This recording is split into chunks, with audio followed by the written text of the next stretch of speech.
ایک شام سارہ اپنی دادی اماں کے پاس بیٹھی تھی اور کہنے لگی، دادی اماں، لوگ ہمیشہ کہتے ہیں خزانہ ڈھونڈو، خزانہ پالو، یہ خزانہ ہوتا کیا ہے آخر؟ دادی اماں پہلے تو ہنسی اور کہنے لگیں، بیٹا، خزانے کی کہانی تو بہت خاص ہے۔ ایک دن ایک لڑکی تھی جو دولت مند تو نہیں تھی لیکن دل کی بہت امیر تھی۔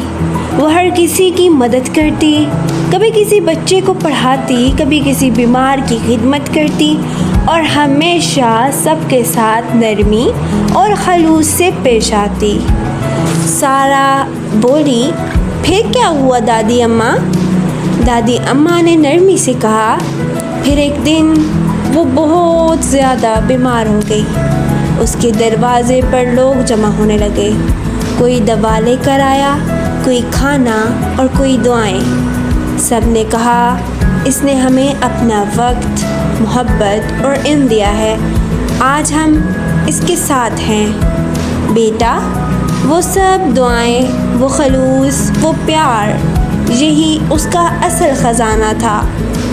سارہ نے گہری سانس لی اور کہا، تو اصل خزانہ سونا یا چاندی نہیں، دلوں میں جگہ بنانا ہے۔